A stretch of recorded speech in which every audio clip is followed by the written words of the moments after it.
In recent years, Prince William has quietly stepped into a role far larger than many expected.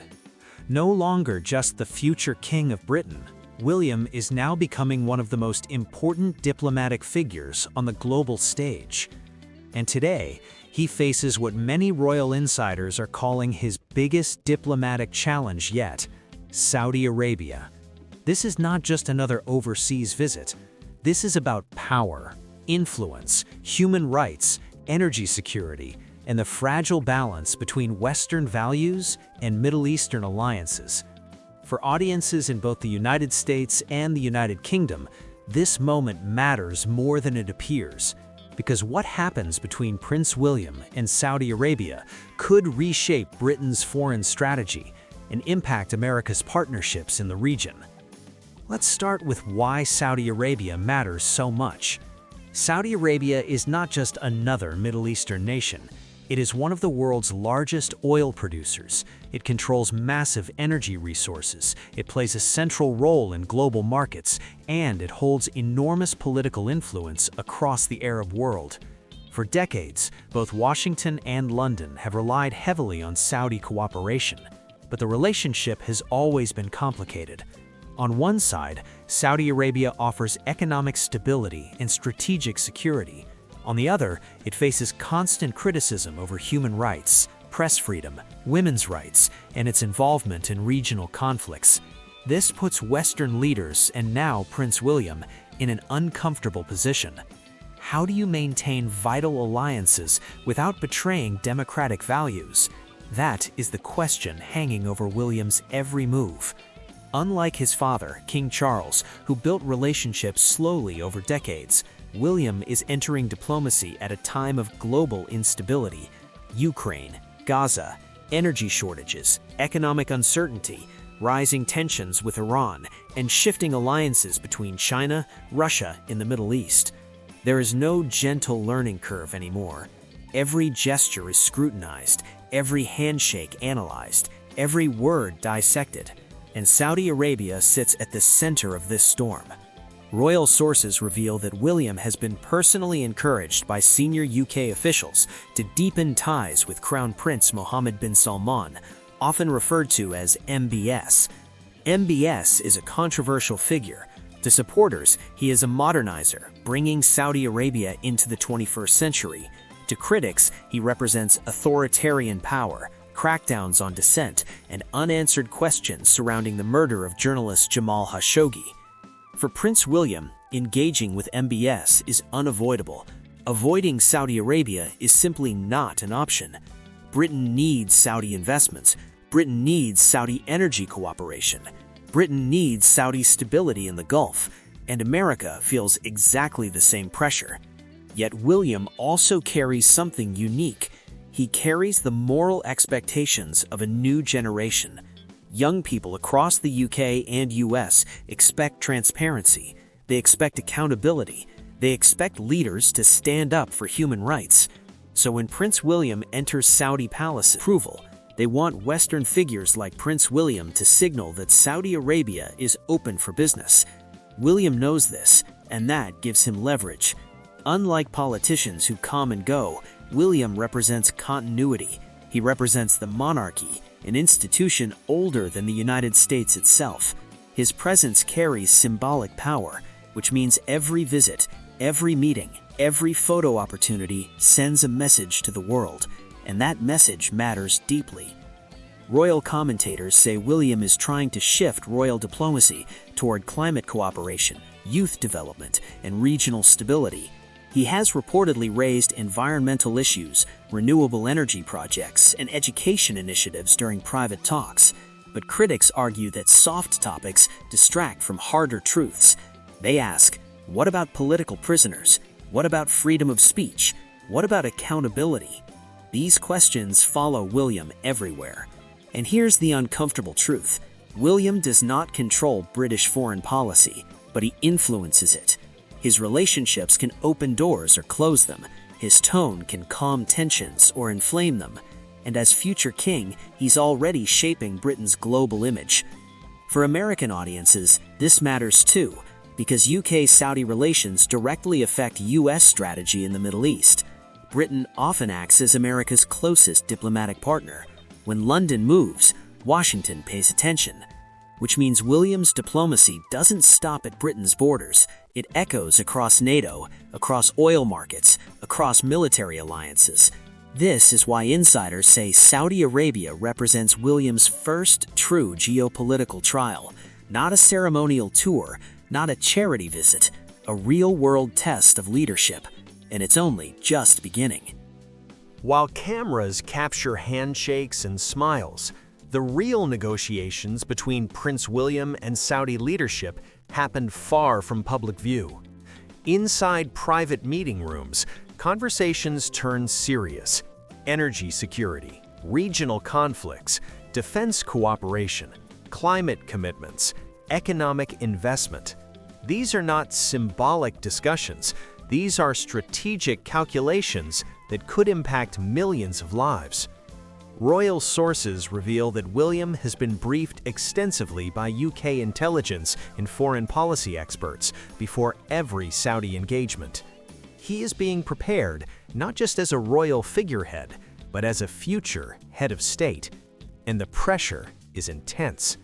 Saudi Arabia holds enormous leverage over global oil supply. Any disruption affects inflation in the UK and US. Fuel prices rise, shipping costs climb, household bills increase.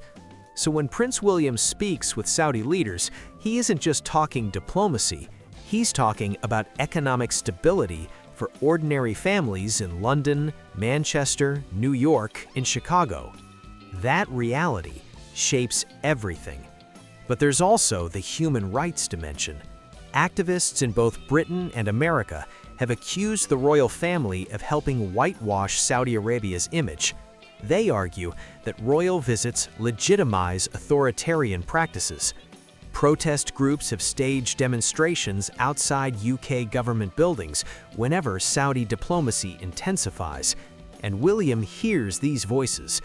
Unlike previous generations of royals, William grew up in the digital age. He understands social media. He understands public perception. He knows that silence is interpreted as approval. This is why sources say he has privately raised concerns about journalists, political detainees, and women's freedoms, even if those discussions never make headlines. But diplomacy works differently than activism. Royal advisors believe change happens through engagement, not isolation. They argue that maintaining dialogue allows Britain to influence Saudi reforms from within. It's slow, it's frustrating, but they believe it's more effective than cutting ties. Still, the optics remain difficult. Every photo of William alongside Crown Prince Mohammed bin Salman sparks controversy. Every royal visit triggers online backlash, and William must absorb that criticism while maintaining composure. He cannot publicly lecture Saudi leaders. He cannot openly challenge their authority. Yet he must represent democratic values. This is the tightrope. And there's another layer most people don't see: China. Saudi Arabia has been strengthening economic ties with Beijing. Massive infrastructure projects, technology partnerships, military cooperation. For the UK and US, this is alarming. Western governments worry about losing influence in the Gulf. They fear China filling the diplomatic vacuum, which makes William's role even more critical. He isn't just strengthening UK-Saudi relations, he's helping keep Saudi Arabia anchored to Western alliances. In Washington, officials quietly monitor every royal engagement. They know Britain often acts as America's diplomatic bridge.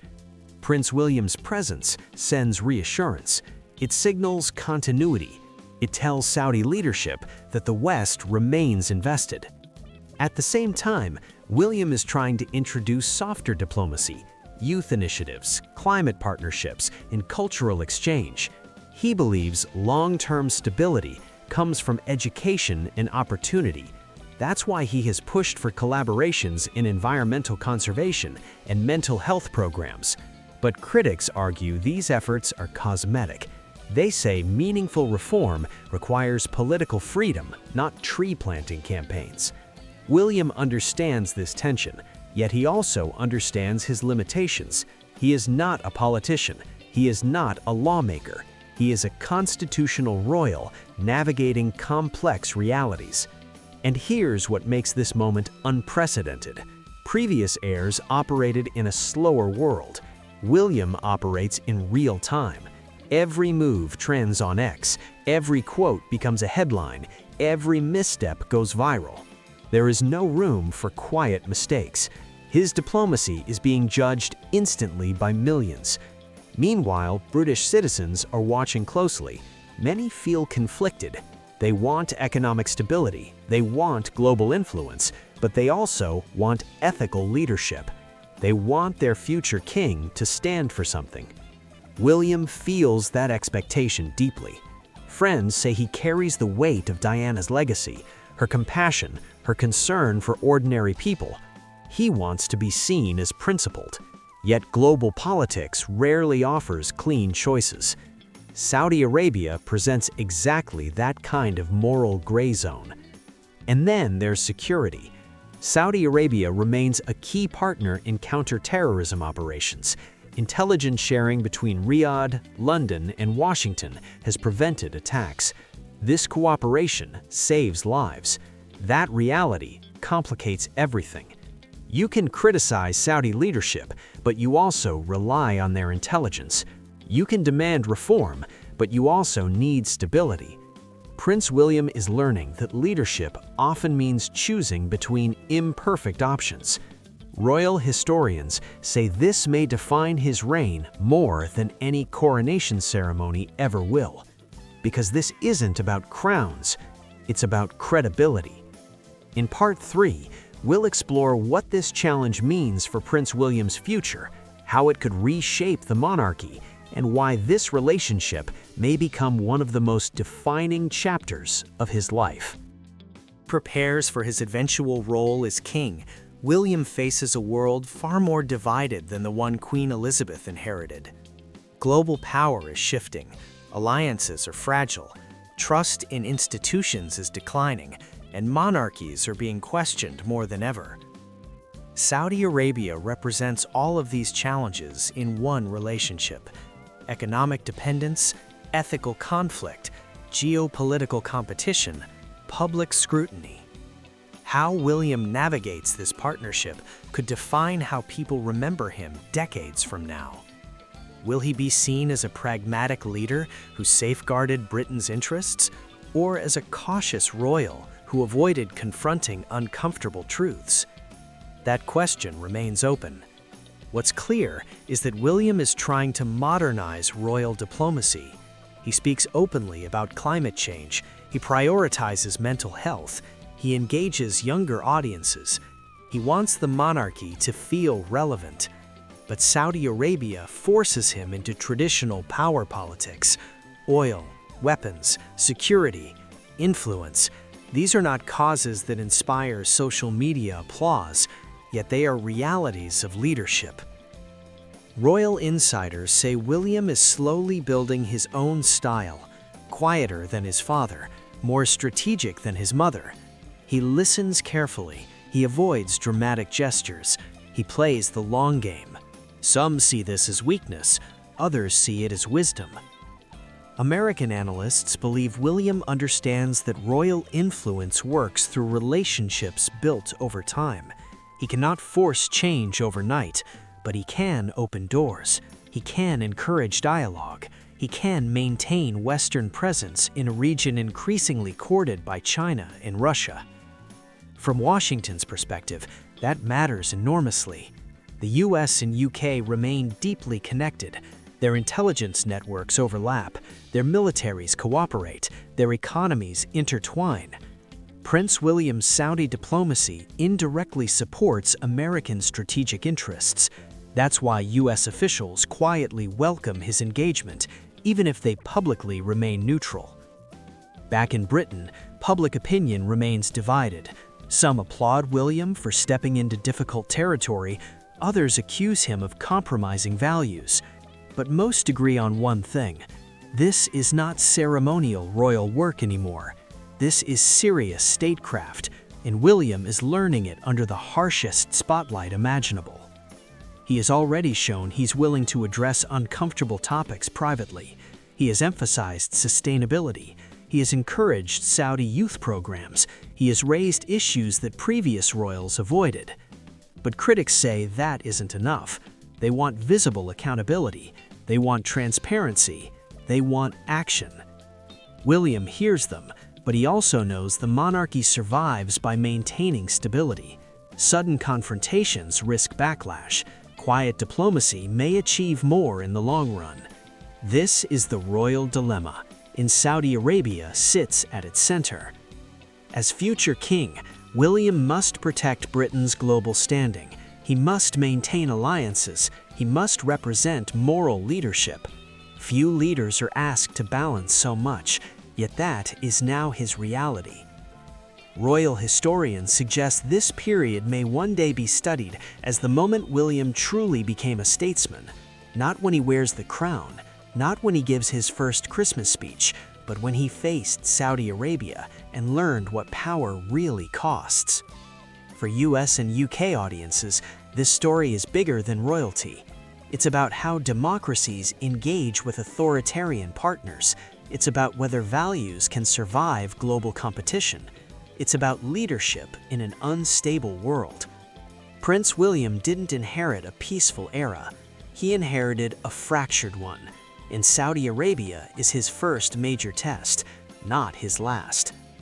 As the world watches, William walks forward carefully, carrying the weight of a 1,000-year-old monarchy, the expectations of modern citizens, and the responsibilities of future leadership.